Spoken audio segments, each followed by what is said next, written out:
The Lord is holy and worthy of our praise, especially in our family life. Sabi po nila, ang pamilya daw is the basic unit of society. Na yan ay pinakamaliit na grupo sa ating lipunan na pinakapwedeng asahan. It is our refuge, our breeding ground, source of strength, and our anchor. But what if the family is ruined? Kung ang pamilya ay ganong kahalaga, pinagmumula ng ating lakas at siyang ugat na kinakapitan natin, paano kung ang pamilya ay dysfunctional? Paano pag hindi ito umaandar, ito ay sira o kaya ay mayroong mga malalaking mga kapintasan? Ito ang ating pag-aaral ngayon, how to ruin your family. Siyempre, hindi naman yun ang lesson natin. Baligtad dapat, how not to ruin. We will just approach it from a negative side. Paano nga ba sinisira ang isang pamilya? Ama namin sa langit, salamat sapagkat kayo natin ito rin sa aming puso. Patawarin niyo po kami sa mga kasalanan namin, punan niyo mga kakulangan namin, O Diyos. At ngayon, kausapin niyo kami ng masinsinan. Turuan mo kami, Panginoon, na siyasatin ang aming mga sarili, ang aming buhay, lalong-lalo ang buhay pamilya, at kung ano ang papel na ginagampanan namin sa aming mga pamilya. Teach us, O God, how to live a family life that is godly, pleasing to you, and beneficial to us. Quiet our hearts, patahimikin niyo po ang aming puso, palakasin niyo po ang aming katawan, patalinuhin niyo kami, at ipaunawa niyo sa amin ang iyong karunungan. Lead us, Father. Teach us and use your servant only as your instrument. Let your Spirit protect us from all lies and falsehood, from works of evil men and evil spirits. Lead us. Take our praises and worship, O Lord, unto your throne. And we bring our offerings, we bring our gratitude, and now we ask you to bless us. Lead us. In the name of your Son, Jesus, we pray. Amen. How to ruin your family. Family life could either be heaven or hell. Konti lang yung nasa gitna na neither. Early childhood experience could make or break a child for life. Maraming mga tao sa kanilang adult years ang hirap mapakisamahan, ang hirap unawain, ang hirap pakitunguhan. Dahil yun pala, winasak ang kanilang pagkatao nung bata pa sila. Jealousy, inferiority feeling, bitterness, sometimes overcompensating, selfishness, and violence could actually characterize a person that did not grow up in a balanced family setting. Pagka lumaki ang bata na magulo ang pamilya, nagkakaroon ng mga behavioral disorders, na kumisan buong buhay at tumanda na lang, hindi pa maituwid. Ang background po natin, galing pa sa napakalayong kasaysayan sa Old Testament. Si Abraham, alam natin, nagkaroon ng dalawang anak na kinikilala natin ng mga pangunahin. Si Ismael, na anak niya sa kanyang katulong, at si Isaac, na anak niya sa kanyang tunay na asawa. Si Ismael, for all intents and purposes, dapat panganay, pero ang talagang binigyan ng pabor, si Isaac. Dahil na rin sa pangunguna ng nanay niya, at sa paglalagay ng nanay niya dito kay Isaac sa very favored position, siya talaga yung favored. Si Isaac naman, nagkaroon ng dalawang anak. Kinikilala natin si Esau at si Jacob.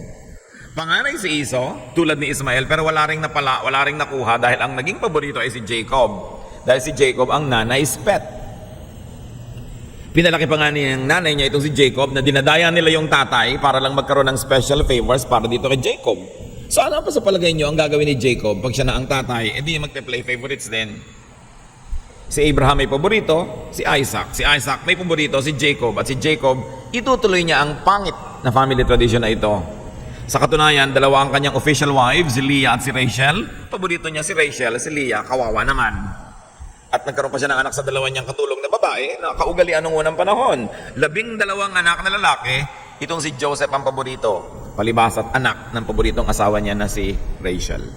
At itong kasaysayan ni Jacob ang ating titingnan ngayon, no? At ang kasaysayan nitong ang kanyang anak, si Jacob, kasi magkakaroon ng paborito na naman. We will be reading from Genesis 37, 1 to 11, the contemporary English version. Verses 1 to 2. Jacob lived in the land of Canaan where his father Isaac had lived, and this is the story of his family. Bawat pamilya may kwento. At bawat pamilya may mga kabulukan na pinipilit itago sa mga likod-likod at gilid-gilid at pinapalaki lang nila yung magaganda tungkol sa kanila. But this family was a very dysfunctional family, like the first family we meet in Genesis, the family of Adam. Dysfunctional sila. Hindi sila model. Kung meron silang modeling na dapat maging purpose ngayon, huwaran ng hindi dapat tularan. So, Jacob was a winner in the favoritism contest over Esau, his brother. he would keep a family tradition of playing favorites. And in fact, he had a favorite wife and a favorite son. Genesis 37 to 11 to our main story. When Jacob's son Joseph was 17 years old, he took care of the sheep with his brothers, the son of Bilhah and Zilpah, who were the maids. But he was always telling his father all sorts of bad things about his brothers. So we are talking about Joseph, so-called the dreamer. Siya ay paborito ng kanyang tatay at mahilig siya laging magsumbong at manira sa kanyang mga nakatatandang mga kapatid. Verse 3, Jacob loved Joseph more than he did any of his other sons, because Joseph was born after Jacob was very old. Jacob had given Joseph a fancy coat to show that he was his favorite son. And so Joseph's brothers hated him and would not be friendly to him. One day Joseph told his brothers what he had dreamed, and they hated him even more. Joseph said, "Let me tell you about my dream. We were out in the field tying up bundles of wheat. Suddenly my bundle stood up and your bundles gathered around and bowed down to it." His brothers asked, "Do you really think you're going to be king and rule over us?" Now they hated Joseph more than ever because of what he had said about his dream. Joseph later had another dream, and he told his brothers, "Listen to what else I dreamed. The sun, the moon, and 11 stars bowed down to me." When he told his father about this dream, his father became angry and said, "What's that supposed to mean? Are your mother and I and your brothers all going to come and bow down in front of you?" Joseph's brothers were jealous of him, to say the least. Now, why did Joseph's brothers hate him? Because he was the obvious favorite. Sabi, sa dinami-rami ng anak ito, ang paborito, binigyan ng isang napakagandang jacket or balabal or whatever it is. Multicolored, ibig sabihin, mahirap gawin, kinukulayan pa. At ibinigay ito bilang tanda na talagang siya ang paboritong anak. Lalo namang nagalit, nainis at nagselos yung mga kapatid sa kanya. Parang hindi pa sapat yon na naginip pa ang Joseph na siya ang bida at yung kanyang mga kapatid ang mga supporting roles. Nadagdagan pa ng panaginip, pati mga magulang niya magbabaw na ngayon sa kanya. At siya na ngayon yung pinaka maningning sa kanyang entablado. He was the obvious favorite. But why would the others hate him? Because every child wants to be loved. Every child wants to be the favorite of his parents. Bawat selos, every form of jealousy is a cry for help. Nagseselos, nagagalit, naninibugo ang isang tao bilang paghingi ng saklolo dahil sa palagay niya, hindi siya nabibigyan ng sapat na pansin o pagmamahal o pag-ibig at dinadaan yan sa selos, dinadaan sa inggit. Every child is crying out for love, for affection, for attention. And every extra attention you give to a favorite is an attention you steal from those who are not your favorites. Kung ikay magulang, mga magulang, ang bawat dagdag na atensyon na ibinibigay nyo sa inyong paborito ay ninanakaw nyo sa inyong mga ibang anak na hindi nyo paborito. Because you have only so much love to give. So you steal from Peter to give to John. Napakalaking krimen at napakalaking kasalanan ng magulang to play favorites and to make it obvious. Kung minsan naman talaga sa loob mo, merong mas magaan ng loob, may mas gusto kang kasama, mas magkamukha kayo na ugali o mas magkamukha kayo ng nunal, so siya ang paborito mo. Pero para ipakita mo pa yon in an obvious way, magulang ka, dapat minamahal mo lahat ang iyong mga anak. Ang unang-unang sumisira sa anak, magulang eh. Hindi naman kabarkada, magulang muna. Pag hindi pinalaki ng tama, hindi pinalaki ng balanse at hindi minahal ang bata, nagkakasira-sira ang kanyang karakter. Every child wants to be a star. Eh pag isa lang yung ginagawa niyong star, di ba? Unloved and underloved children grow to become love-hungry adults. Kaya yung mga batang lumaki na walang pag-ibig ng tatay, buong buhay naghahanap ng papa. Kasi kapo siya ng papa nung bata pa siya. Kaya kung minsan anak na babae yan, lumaking walang ama, walang nagmamahal, kaya lahat na lang ng mukhang tatay sa paligid naging boyfriend. Kasi naghahanap ng papa. Di ba? Kung minsan nga lalaki na yung anak, hindi rin minahal ng lalaki. Pag laki ni lalaki, naghahanap din ng papa. Eh kasi hindi pinapa ng tatay niya. Tapos magagalit yung tatay, ang laki ng pagkukulang niya, kaya naging ganun yung anak niya. Napakalaki ng responsibilidad ng magulang. Hindi sapat na nag-meet yung sperm and egg ay may anak ka na. No? madaling maging magulang pero hindi madaling maging magpaka-magulang. It's easy to become a biological parent, but to be a father, a mother, it is a serious vocation. Now, how to ruin your family? Jacob, father, mother, lolo, lola, play favorites. Yan ang garantisadong paraan para wasakin yung pamilya nyo. At yan lang ang focus natin today on ruining the family, although there are many ways. Favoritism. Ignore and belittle all the others. Kailangan, gawin mo pang obvious. Make it obvious. Ipaghalandakan mo sa lahat na ito yung paborito mo. Ito yung may lakad, itong batang ito isama mo. Pag birthday niya, maraming handa. Sa birthday ng iba, wala. Pag may bibiling ka, laging special yung sa kanya. Pag may pasalubong sa kanya lang, gawin mo yan. Garantisado, you will ruin your family. And encourage your favorite to offend his brothers and sisters. Siyempre, si bata naman, lalaki ang ulo, magiging mayabang. Sige pa, palakihin niyo pa ulo, payabangin niyo at kawawain niyo iba niyong mga kapatid. I-display niyang kumakain siya ng pagkasarap-sarap na tsokolate. No? Habang nakatingin lang yung mga iba niyang mga kapatid. Pag matutulog kayo, lagi niyong itabi. Pag maglalakad kayo, hawakan niyo pa yung kamay niya. Yung iba, hayaan niyo nang mabundol-bundol ng mga tricycle. Hindi niyo naman paborito eh. Dote on your brat. Because every kid can be a brat. Especially when encouraged. Proverbs 22:15, all children are foolish, but firm correction will make them change. Hindi lang magulang ang kausap natin dito, mga lolo, lola, mga tito, tita, at mga kapatid na mga matatanda. Kung minsan may paborito rin kayong mga bunso-bunsong mga kapatid. Yung iba na ignore na. Kaya kadalasan sa pamilya, yung mga dysfunctional ang mga ugali, yung mga nasa gitna.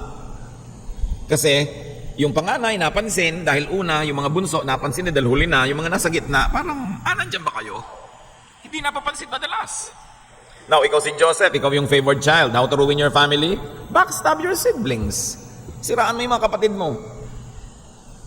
Genesis 37:2, but Joseph was always telling his father all sorts of bad things about his brothers. Magkakutsaba yung mag-ama, magkakampi.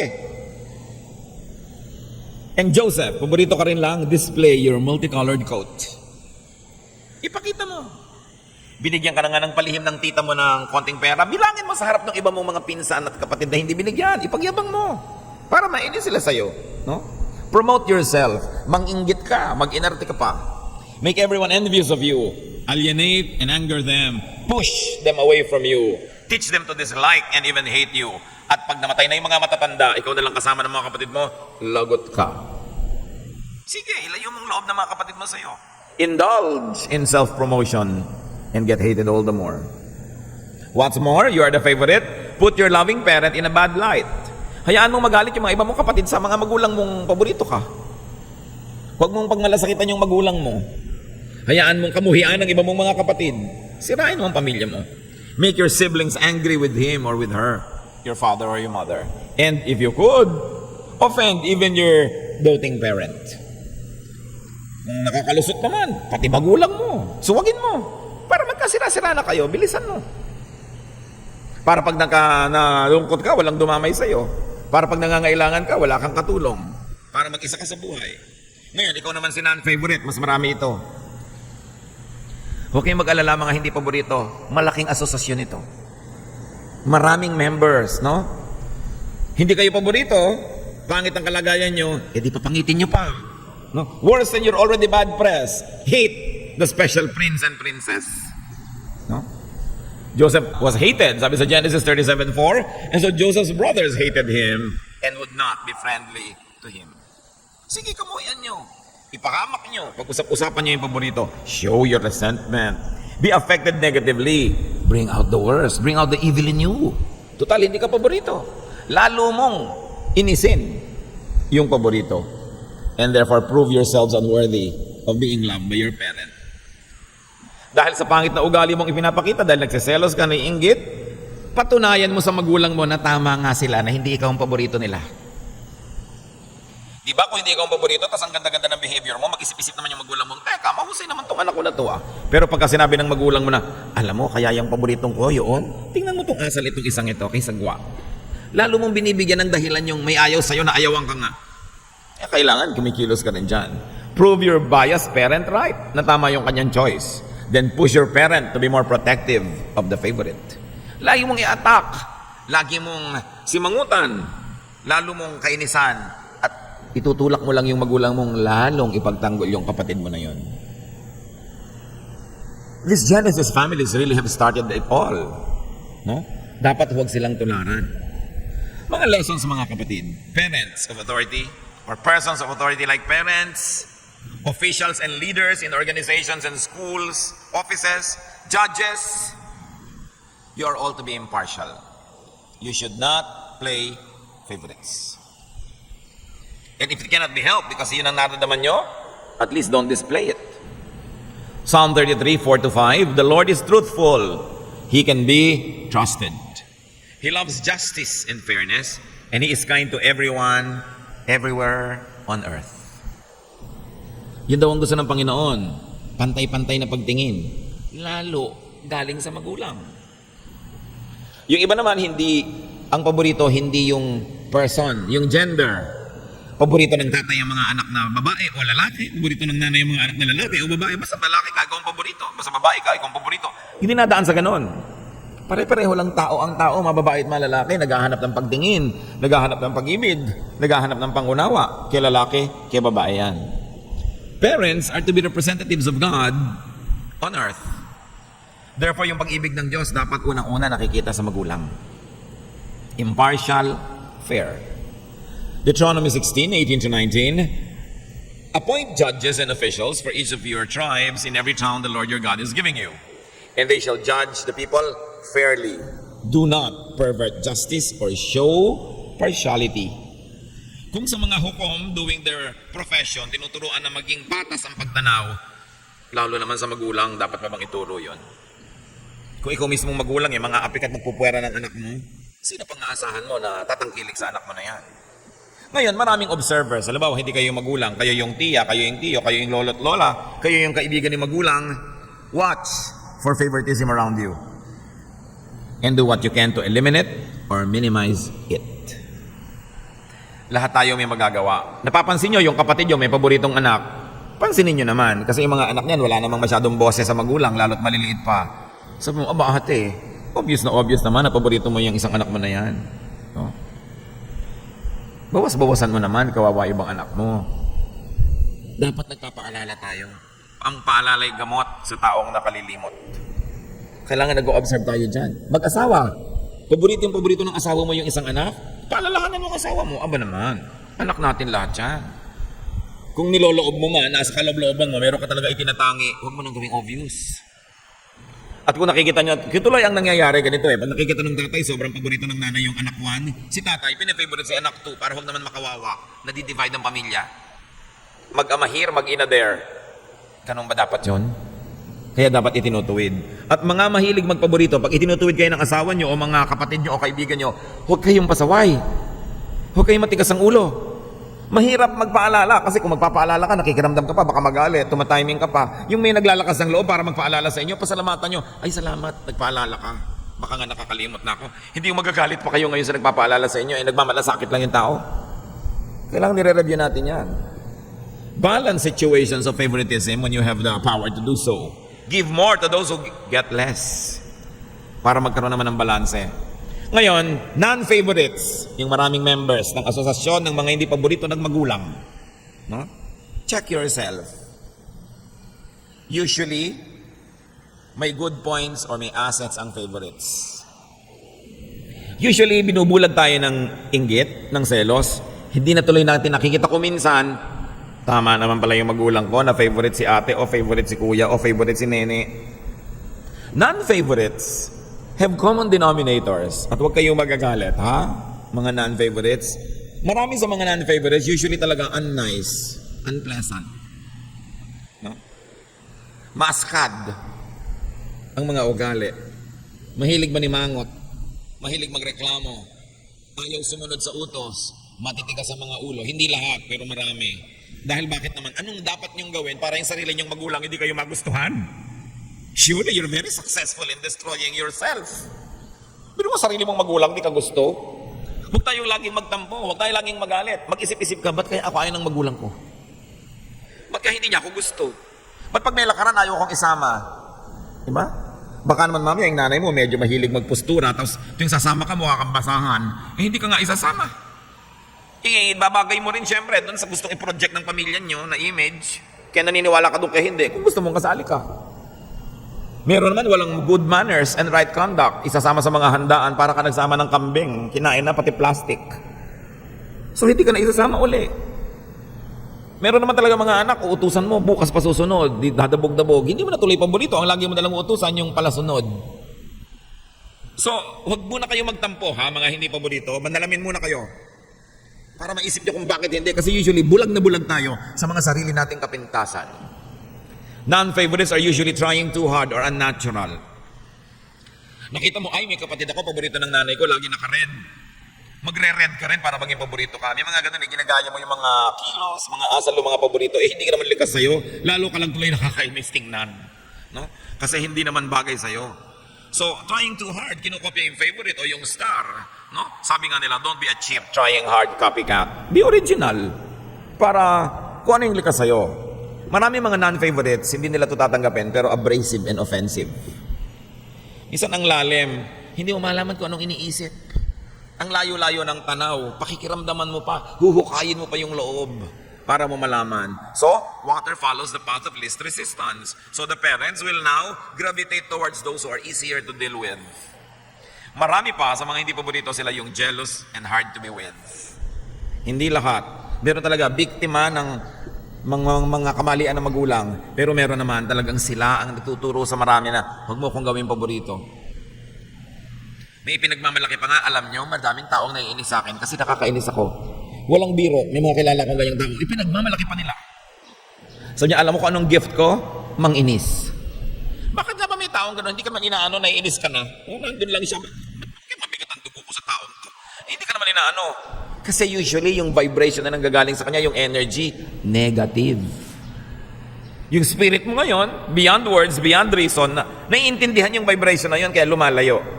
Kaya sa malayo, loob ko dyan, hindi ko alam kung bakit. Hindi naman mahalaga yung alam, ang mahalaga yung nararamdaman. Kaya tayo may pakiramdam. Kasi yung alam, nakakadaya ko minsan yan eh. What you know can deceive you, but seldom yung sinasabi ng spirito mo, yung discernment. So kung hindi ka paborito, ask, ba't kaya hindi ako paborito? Anong ugali ko? Ang taliwasag, general na ugali ng pamilya. Anong pamamaraan ko? Anong sistema ko? O bakit kaya ako laging nakakainisan? Sa simula, pag bata ka, kung minsan ipagmamalaki mo pa yan dahil yan ang distinction mo, pero pag matanda ka na, makikita mong napaka-disadvantageous na nakakainisan ka. Why? Because to succeed, we all need help. And people help those they like. And if people don't like you, they don't help you, you don't succeed. Kaya mahalaga yung ginagalang din natin yung sensibilities ng iba. How to ruin your family? Any family? Try favoritism. You don't have to try too hard. Success is so easy to attain. Because favoritism hurts the non-favorite. Magre-rebelde yan, aalma, lilikha ng gulo. It also hates the one playing favorite, na magulang. Kasi makakainisan siya ng mga hindi niya paborito. But it also hurts the favorite because it alienates everybody else from them. Lahat lugi. Akala nyo ba, ginagawa nyo ng pabor yung anak nyong paborito na sobrang yung ninenene, sobrang yung bine-baby? Nakakainisan siya ng iba. Kaya kung may anak kayong maingay, halimbawa, dito sa church, may anak kayong malikot, walang ginawa ko yugyugin yung silya ng katabi nyo. Kanina nakapusod, ngayon nakalugay na. Kasi kakakalug ng anak nyo sa kanyang silya, no? Nakalug na. Buti na lang, hindi pala niya kinalug yung gamot na ininom niya kaninang umaga. Kinalug ng anak nyo, nakalug na rin sa loob ng tiyan niya yung gamot. Alam nyo yon? Muhing-muhi sa anak nyo. Kung pwede lang niyang ganunin yung mukha ng anak nyo. Pero kasi sister and brother nakatingin, pero yung kaluluwa niya, ang totoo, sinasakal niya yung anak nyo. Mahal nyo yung anak nyo, sampigahin yung konti, pak! Yung malakas, yung nakakakita siya ng mga bituin. Magbe-behave yan. Pag nag-behave yan, maaawa pa yung mga tao, sasabihin pa sa'yo, huwag mo namang ganyanin yung bata. Pero subukan mong magpigilan, payaan mo lang, muhing-muhi ang lahat sa kanya. Mga magulang hindi marunong akala nyo yung bine-baby nyo yung anak nyo, good for her. No. Tinuturuan nyo everybody else na mainis sa bata. So kung talagang ang likot, ilubog nyo yung mga kuko nyo sa kanyang braso, dito ka. Hindi hinahayaan nyo siyang magpiko, magbanding body dyan, magtumbang preso sa paligid. Muhing-muhi. Pag tuwing umaga, sabi ni ito na naman yung batang impacta. No? Gusto nyo ba ganun? Yung mga magulang bulag akala nila ang ganda-ganda ng anak nila, nakakatuwa, pero sila lang yung natutuwa. Huwag nyo hahabaan ng ribbon, baka makita nyo nakabigti sa isang sulok. No? Binigti ni sister. Dahil ang anak nyo, breath. So, sa pagmamahal mga magulang, don't give to Peter by stealing from John. Anak nyo lahat yan. Every child is entitled to love. Kailangan, binibigyan nyo. Hindi katulad ng malaki-malaki na sasabihin pa ni Maricel Soriano, inagaw mo ang lahat sa akin. Diba? Ganyan yung mga ibang magkakapatid. Inagaw mo na ang pagmamahal ng tatay, inagaw mo ng nanay, pati lumang piano, naagaw mo na. Sa'yo na lahat. So yung mga tao bitter. And usually, children who grow up like this, ang hirap makasama buong buhay kasi lagi naghahanap ng pag-ibig, lagi naghahanap ng make-up from other people. Usually, ang nagsasuffer ito, yung mapapangasawa. Bago kayo magpakasal sa isang tao, tingnan nyo, ano ka ba? Battered child ka ba? Hindi ka ba minahal ng magulang mo? Binugbog ka ba? Lahat-lahat. Kaya nyo sinasabi yun, hindi para siya rejectin, para alam nyo kung paano siya mahalin. Para mapunan naman. Ngayon, kung kayo yung inapi-api ng mga pamilya nyo, mga kapatid, huwag nyo namang gantihan yung napangasawan nyo. Na lahat ngayon naman sa mga ugali ninyo, pagpapababy nyo, sa kanya nyo gagawin para makabawi kayo sa hindi nyo natanggap sa magulang. Huwag nyo naman sisingilin din si Peter sa utang ni John. Kailangan, lahat tayo magbabalance. Kaya sa mga school, ayoko nyo mga contest, yung lagi nalang may winner. Dapat kung nagbibigay ka ng award, lahat ng bata sa classroom may award. Imbentohan mo ng award. Alam mo ba yung damage sa bata na kahit kailan hindi nila siya nakaakyat sa entablado? No? Tapos galit na galit pa yung nanay, ikaw hindi ako nakakaakyat, bago pa naman ang damit ko. Akala ko pa naman, ikaw ang most punctual. Alam niyo ng mga ibang tao, wala nang asset kundi to come on time. So at least, kailangan mag-come on time ka na. Kaya may most behave, most cheerful, most anything para lahat magka-award. Kung teacher kayo, don't leave anyone out. Kayo yung magulang sa classroom, every child is entitled to be a star. Kaya kahit anong umimbento kayo, mga hindi lumikot for 1 minute award. Never mind na 15 minutes na parang wawatusi siya dyan. Kasi ang bata, iba yung binibigyan mo ng affirmation. Pag may mga contest, laging may winner, kaya kahit na 12th honorable mention, magbibigay ka. No? Most beautiful in blue. Yung kahit ano, para meron siyang sarili niyang star. Kawawa yung lumalaki na wala man lang kaning-ning-ning-ning. So do not emphasize contest. Alam niyo ba ang pinakamalaking competition ground? Hindi naman sa battlefield, sa pamilya. Bakit ang ate mo ganito, ba't ikaw hindi? Ba't ang kuya mo ganun, ba't ikaw hindi? Hindi nyo lang alam what damage you're doing when you compare your children unfavorably with the other brothers and sisters. So emphasize unique and individual gifts. Because according to the Bible, everybody has a gift from God. Magulang kayo, hanapin nyo yon. Hindi yung isa lamang yung gino-glorify ninyo na asset ng mga anak nyo. So guilty parties, mga mahilig magpaborito, repent. The end is at hand. No? Make up. Kung na-realize nyo ngayon, oo nga pala, nagkulang ako, it's not too late. Mag-make up kayo. Yung mga nagsisimula pa lang, remember this. Don't play favorites. Ganyan din sa mga amo sa mga opisina, mga manager, mga supervisor. Be fair. Every position of authority is God-given. And you're supposed to use that power to be like God, loving, nurturing, encouraging. Ngayon, mga beneficiaries of favoritism, make it up to the losers. Kung lagi kayong binibigyan ng nanay nyo ng special, kung ayaw ng nanay nyo ibigay doon sa iba nyong kapatid, pag talikod niya, i-share nyo. Kayo na yung mag-balance. Huwag nyong konsintihin yung mga nagpapaborito sa inyo dahil komo lang kayo nakikinabang. Then be an agent of God's love and balance things. Kayo na mismo yung mag-distribute. Hindi sa inyo lahat. Victims, wala kayong choice. Forgive. Because it's the only way you can be free from a terrible childhood. Pag hindi pa kayo nagpatawad, bihag pa kayo ng mga pangit na nangyari in the past. The only way to be free is to really forgive. So forgive because you're godly. And if you are not that godly, forgive because you're intelligent. Because it sets you free. Patawarin nyo na, maybe your parents acted in ignorance.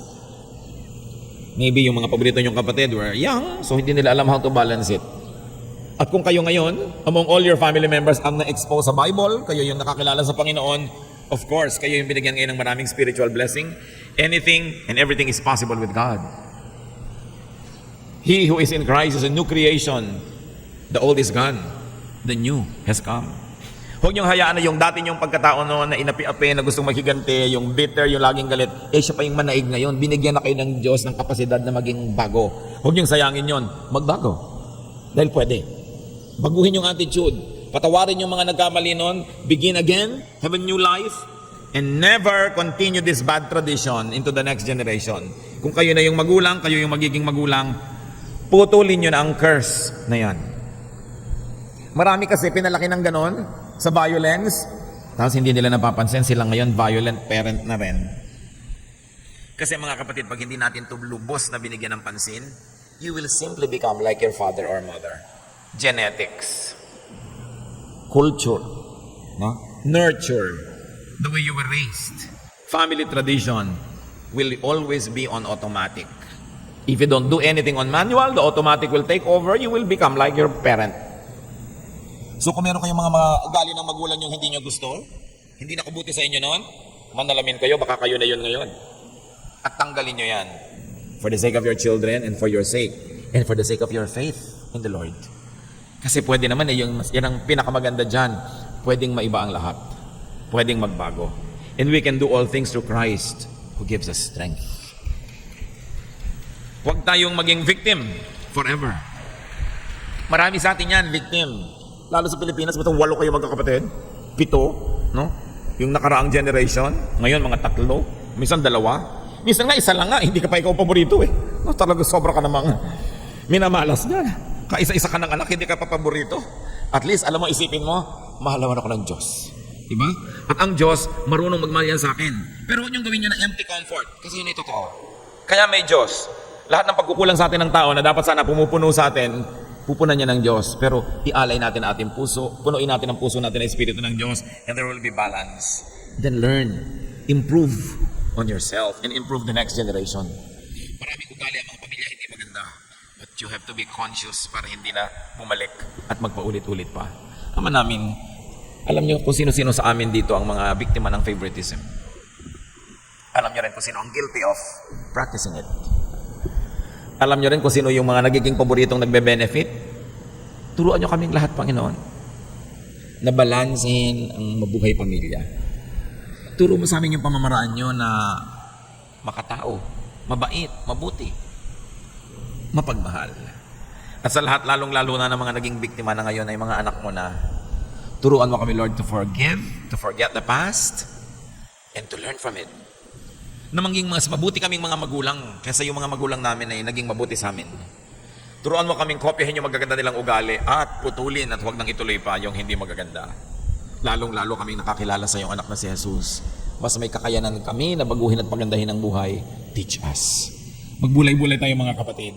At lalong-lalo yung may mga hinanakit sa mga magulang, mga galit dahil hindi kayo naging paborito, inggit at selos sa mga naging paborito, huwag kayong aalis sa inyong kinakalagyan nang hindi kayo nagpapatawad.